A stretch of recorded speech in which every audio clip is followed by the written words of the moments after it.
Assalamualaikum warahmatullahi wabarakatuh. Kami dari kelompok 1 yang terdiri dari saya sendiri, Tita Oktavia, Dwi Rahayu, Gita Sari, Pina Anggiani, dan Yohanita Titin Setiawati. Kami dari program studi administrasi pendidikan semester 5. Sebelumnya, teori pembelajaran merupakan penyedia panduan bagi pengajar untuk membantu siswa didik dalam mengembangkan kognitif, emosional, sosial, fisik, dan spiritual. Pendidikan merupakan salah satu usaha manusia untuk mengembangkan potensi-potensi tersebut serta sesuai dengan nilai-nilai yang ada dalam masyarakat ataupun budaya. Dalam proses belajar mengajar di sekolah, pada umumnya siswa hanya mengharapkan informasi dari guru tanpa berusaha untuk mencari informasi dan pengalaman belajar sendiri. Padahal, jika guru dan siswa mencoba menerapkan metode belajar penemuan atau discovery learning, maka akan lebih meningkatkan daya kreativitas serta daya nalar siswa, sehingga memiliki rasa ingin tahu yang tinggi untuk mengeksplorasi dan belajar sendiri, serta pengetahuan siswa akan tersimpan lebih lama dalam memori otaknya. Maka, kami akan membahas mengenai teori yang berkaitan dengan belajar penemuan atau Discovery of Learning oleh Jerome Seymour Brunner. Jerome Seymour Brunner adalah seorang ahli psikologi perkembangan dan ahli psikologi belajar kognitif. Brunner juga dikenal sebagai tokoh reformasi pendidikan karena ia mampu mengubah haluan dari yang biasa menggunakan teori behavioristik di dalam belajar berubah menjadi kognitif. Brunner telah mempelopori aliran psikologi kognitif yang memberi dorongan agar pendidikan memberikan perhatian pada pentingnya perkembangan berpikir. Dasar pemikiran teorinya memandang bahwa manusia sebagai pemroses, pemikir, dan pencipta informasi. Menurutnya, belajar merupakan suatu proses aktif yang memungkinkan manusia untuk menemukan hal-hal baru di luar informasi yang diberikan kepada dirinya. Karena belajar bermakna hanya dapat terjadi melalui belajar penemuan atau discovery learning. Pengetahuan yang diperoleh melalui belajar penemuan akan bertahan lama dan mempunyai efek transfer yang lebih baik.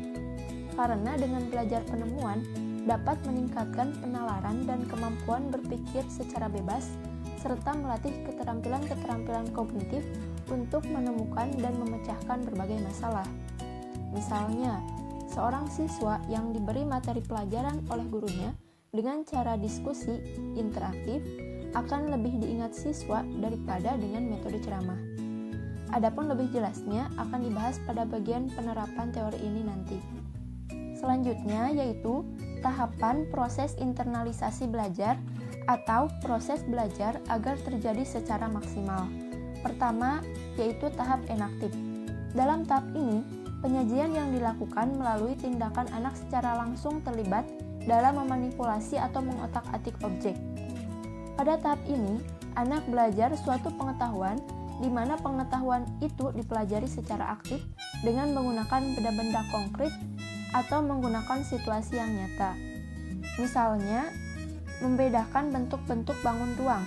Siswa akan lebih paham jika praktek langsung membuatnya dari kertas karton misalnya. Yang kedua yaitu tahap ikonik. Pengetahuan diwujudkan dalam bentuk bayangan visual, gambar, atau diagram yang menggambarkan kegiatan konkret atau situasi konkret yang terdapat pada tahap enaktif. Bahasa menjadi lebih penting sebagai suatu media berpikir. Misalnya, guru menampilkan video dokumenter tentang sejarah Indonesia. Lalu siswa ditugaskan untuk menarasikan kembali. Selanjutnya yaitu tahap simbolik. Pembelajaran direpresentasikan dalam bentuk simbol-simbol abstrak.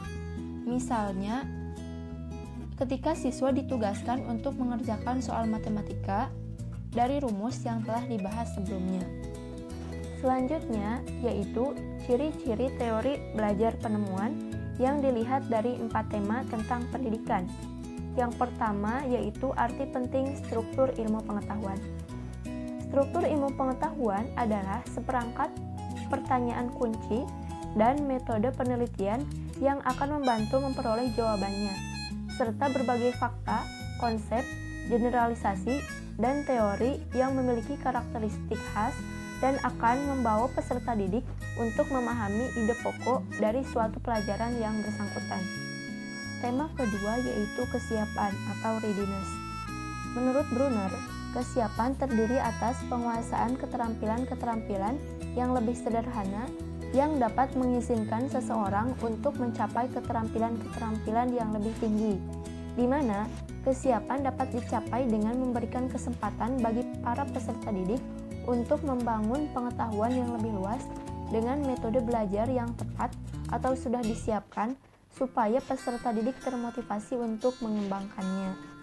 Tema ketiga menekankan pada nilai intuisi dalam proses pendidikan.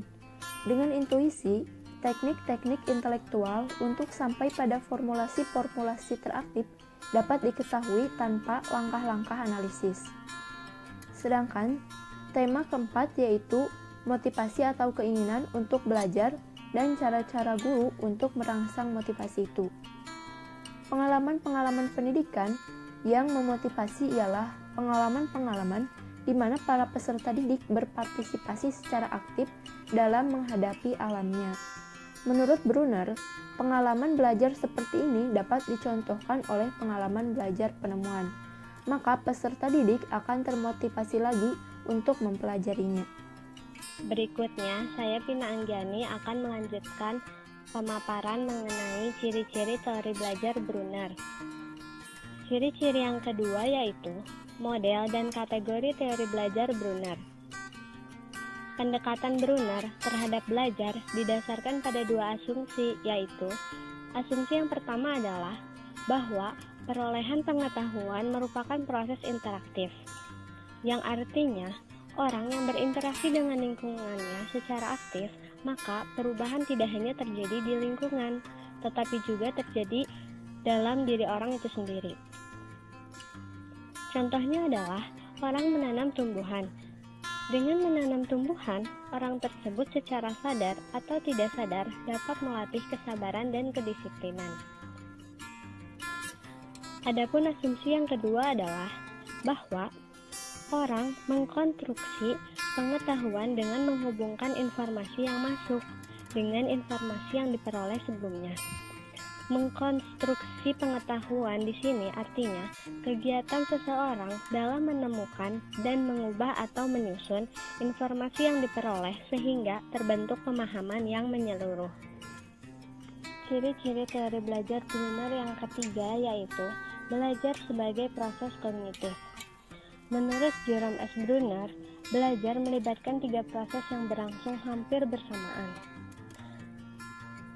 Tahap yang pertama adalah tahap memperoleh informasi baru. Tahap awal untuk memperoleh pengetahuan dan pengalaman baru. Contohnya, setelah seseorang mempelajari bahwa darah mengalir, barulah ia mempelajari secara terperinci mengenai sistem peredaran darah. Yang kedua, tahap transformasi informasi. Tahap di mana menganalisis informasi dan mengubahnya ke dalam bentuk yang lebih konseptual. Dan yang ketiga, tahap evaluasi merupakan proses menguji relevansi dan ketepatan pengetahuan. Ciri-ciri teori belajar Brunner yang keempat yaitu belajar penemuan.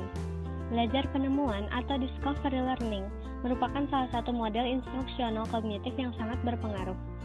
Brunner menganggap bahwa belajar penemuan sesuai dengan pencarian pengetahuan secara aktif oleh manusia dan dengan sendirinya memberikan hasil yang paling baik.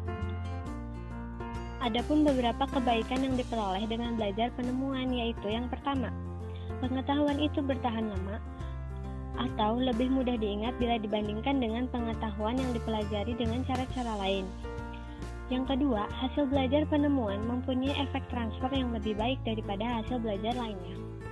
Yang ketiga, secara menyeluruh, belajar penemuan meningkatkan penalaran peserta didik dan kemampuan untuk berpikir secara bebas. Sedangkan secara khusus, belajar penemuan melatih keterampilan-keterampilan kognitif peserta didik untuk menemukan dan memecahkan masalah tanpa pertolongan orang lain. Dan yang keempat, belajar penemuan, meningkatkan keingintahuan peserta didik dan memberi motivasi untuk bekerja terus atau belajar terus sampai menemukan jawaban-jawaban. Belajar penemuan atau discovery learning memerlukan waktu, sehingga disarankan agar belajar penemuan hanya diterapkan pada batas-batas tertentu, yaitu dengan mengarahkannya pada struktur bidang studi. Saya Dwi Rahayu akan memaparkan materi mengenai prinsip-prinsip belajar kognitif. Yang pertama, siswa bukan sebagai orang dewasa yang mudah dalam proses berpikirnya. Mereka mengalami perkembangan kognitif melalui tahap-tahap tertentu. Kemudian yang kedua, anak usia sekolah dan awal sekolah dasar akan dapat belajar dengan baik, terutama jika menggunakan benda-benda kognitif. Selanjutnya, keterlibatan siswa secara aktif dalam belajar amat dipentingkan karena hanya dengan mengaktifkan siswa, maka proses asimilasi dan akomodasi pengetahuan dan pengalaman dapat berjalan dengan baik. Kemudian yang keempat, untuk menarik minat dan meningkatkan retensi belajar, perlu mengkaitkan pengalaman atau informasi baru dengan struktur kognitif yang telah dimilikinya. Yang kelima, pemahaman dan retensi akan meningkat jika materi pelajaran itu disusun dengan menggunakan pola atau logika tertentu. Contohnya itu dari yang sederhana ke kompleks. Yang keenam, belajar memahami akan lebih bermakna daripada belajar menghafal. Agar bermakna, informasi baru harus disesuaikan dan dihubungkan dengan pengetahuan yang telah dimiliki oleh siswa. Nah, tugas guru di sini itu adalah menunjukkan hubungan antara apa yang sedang dipelajari dengan apa yang telah diketahui siswa. Kemudian, adanya perbedaan individual pada diri siswa perlu diperhatikan karena faktor ini sangat mempengaruhi keberhasilan belajar siswa.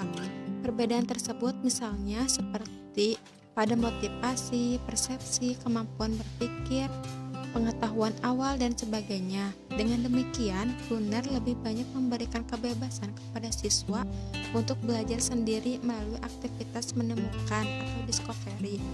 Dengan cara ini akan mengarahkan siswa kepada bentuk belajar induktif yang menuntut banyak dilakukan pengalamannya. Selanjutnya ada langkah-langkah pembelajaran perspektif Brunner. Yang pertama itu langkahnya ada menentukan tujuan-tujuan pembelajaran. Pada prinsipnya, tujuan pembelajaran di sini itu perilaku hasil belajar yang diharapkan terjadi, dimiliki atau dikuasai oleh peserta didik setelah mengikuti kegiatan pembelajaran tertentu, atau bisa juga sebagai perilaku yang dapat dicapai atau yang dapat dikerjakan oleh peserta didik sesuai kompetensi. Tujuan pembelajaran di sini itu tercapainya perubahan perilaku atau kompetensi pada siswa setelah mengikuti kegiatan pembelajaran. Tercapainya perubahan perilaku atau kompetensi pada siswa setelah mengikuti kegiatan pembelajaran. Tujuan tersebut dirumuskan dalam bentuk pernyataan atau deskripsi yang spesifik. Kemudian yang kedua, melakukan identifikasi karakteristik siswa atau kemampuan awal, minat, gaya belajar, dan sebagainya. Karakteristik siswa di sini adalah segi-segi latar belakang pengalaman siswa yang berpengaruh terhadap keefektifan proses belajar. Latar belakang dan pengalaman yang dimiliki siswa diantaranya kemampuan umum, tingkat kecerdasan, gaya belajar, motivasi, ekspektasi terhadap belajar, ciri-ciri jasmani serta emosionalnya. Di sini ada cara bagaimana mengidentifikasi karakteristik peserta didik, diantaranya dengan cara pengamatan. Guru mengamati perilaku peserta didik pada saat KBM dengan menggunakan pedoman pengamatan dan pengamatan insidentil. Kemudian ada wawancara, angket atau inventory, dan studi dokumentasi. Yang ketiga, bekerja sama dengan wali kelas dan guru BK. Kemudian ada informasi dari rekan guru dan orang tua serta teman-teman peserta didiknya. Kemudian langkah selanjutnya ada memilih materi pelajaran. Langkah dalam pemilihan materi ajar di sini ada identifikasi aspek-aspek yang terdapat dalam standar kompetensi. Kemudian identifikasi jenis-jenis materi bahan ajarnya. Selanjutnya ada memilih bahan ajar yang sesuai atau relevan dengan standar kompetensinya, serta memilih sumber bahan ajarnya. Setelah memilih materi pelajaran, langkah selanjutnya yaitu menentukan topik-topik yang dapat dipelajari siswa secara induktif atau dari contoh-contoh ke generalisasi. Yang kelima ada mengembangkan bahan-bahan belajar yang berupa contoh-contoh, ilustrasi, tugas, dan sebagainya untuk dipelajari oleh siswa. Kemudian mengatur topik-topik pelajaran dari yang sederhana ke kompleks, dari yang konkret ke abstrak, atau dari tahap enatik, ikonik, sampai ke simbolik. Melakukan penilaian proses dan hasil belajar siswa. Langkah terakhir di sini ada mengevaluasi proses dan hasil belajar siswa. Selanjutnya, alat mengajar menurut Brunner. Brunner membagi alat instruksional dalam 4 macam menurut fungsinya, antara lain yang pertama itu alat untuk menyampaikan pengalaman, Pickaurus, atau sebagai pengganti pengalaman yang langsung, yaitu menyajikan bahan yang sedianya tidak dapat mereka peroleh secara langsung di sekolah. Hal ini dapat dilakukan melalui film, TV, rekaman suara, dan sebagainya. Kemudian yang kedua, alat model yang dapat memberikan pengertian tentang struktur atau prinsip suatu gejala, misalnya itu model molekul dan model bangun ruang. Yang ketiga, alat dramatisasi, yakni mendramatisasikan sejarah suatu peristiwa atau tokoh film tentang alam untuk memberikan pengertian tentang suatu ide atau gejala. Yang terakhir ada alat automatisasi, seperti teaching machine atau pelajaran berprogram yang menyajikan suatu masalah dalam urutan teratur dan memberikan balikan atau feedback tentang respon siswa. Telah banyak alat-alat yang tersedia bagi guru, namun yang penting adalah bagaimana menggunakan alat-alat itu sebagai suatu sistem yang terintegrasi. Berikutnya, saya Yohanita akan memaparkan mengenai implikasi dan penerapan teori Brunner dalam proses pembelajaran. Dalam proses pembelajaran teori discovery yang dihasilkan oleh Brunner dapat memberikan masukan yang sangat besar bagi perkembangan ranah kognitif siswa. Ranah kognitif siswa sendiri memiliki ketergantungan terhadap informasi-informasi yang diperoleh oleh siswa tersebut. Semakin banyak informasi yang diserap dan ditemukan oleh siswa, maka dapat membuat siswa itu lebih mampu untuk dianalisa dengan baik. Maka semakin besar pula ranah kognitif yang ditemukan dalam diri siswa tersebut. Sebaliknya, semakin kecil ruang lingkup informasi yang ditemukan oleh siswa, maka semakin kecil pula kemungkinan ranah kognitif itu dapat berproses dalam diri peserta didik tersebut. Jadi secara garis besar, proses pengembangan ranah kognitif seseorang itu dapat diperoleh melalui banyak strategi, baik secara real, pemecahan masalah, penugasan, ataupun juga dengan salah satu cara strategi inquiry. Berikutnya, dalam proses pembelajaran discovery Brunner, siswa itu diberi kebebasan atau kesempatan untuk menyelidiki, baik secara perorangan atau kelompok, yang berada dalam bentuk tanya jawab dengan guru dan teman-teman di dalam kelas, untuk menyelesaikan dan memecahkan masalah yang diberikan oleh guru. Dengan demikian terlihat bahwa peranan guru di sini adalah sebagai fasilitator. Di sini guru itu tidak begitu mengendalikan proses pembelajaran. Salah beberapa contoh peranan guru dalam teori ini antara lain yang pertama merencanakan pelajaran yang berpusat kepada masalah-masalah yang cocok untuk diketahui oleh siswa. Yang berikutnya menyajikan materi pelajaran yang menjadi dasar bagi siswa untuk belajar untuk memecahkan masalah secara aktif. Yang ketiga, guru harus memperhatikan 3 hal, yaitu enaktif, ikonik, dan simbolik yang sudah dipaparkan oleh rekan saya sebelumnya. Yang keempat, jika berada dalam laboratorium, guru itu berperan sebagai pembimbing atau tutor. Yang kelima, guru itu berperan untuk menilai hasil belajar siswa dan juga berperan untuk memberikan motivasi dan juga apresiasi kepada siswa kepada hasil yang telah dilakukan oleh siswa. Berikutnya ada contoh aplikasi penerapan teori discovery dalam proses pembelajaran di kelas. Kami mengambil contoh penerapan dalam pembelajaran bahasa Indonesia dengan materi pokok bahasan cerpen dan novel. Menurut Syah, dalam mengaplikasikan discovery learning ini, ada beberapa prosedur yang harus dilaksanakan, antara lain 1. Stimulation atau pemberian rangsangan. Contoh aplikasinya di sini adalah guru bertanya kepada siswa, apakah siswa mengetahui pernah membaca ataupun membeli buku atau cerpen, kemudian juga bertanya mengenai genre apa yang disukai oleh siswa ataupun juga siapa penulis yang sangat disukai oleh siswa. Itu dapat menimbulkan pertanyaan pada siswa dan mulai menyelidiki. Yang kedua ada problem statement atau identifikasi masalah. Di sini guru mulai bertanya kepada siswa mengenai pokok bahasan dan masalah yang akan mereka bahas di dalam kelas. Seperti mulai bertanya kepada siswa, apakah siswa mengetahui perbedaan kedua sastra tersebut, strukturnya, dan bertanya mengenai bagaimana struktur dari kedua sastra tersebut, sehingga siswa mulai menganalisis dan membentuk hipotesis dari pertanyaan tersebut. Yang ketiga ada data collection atau pengumpulan data.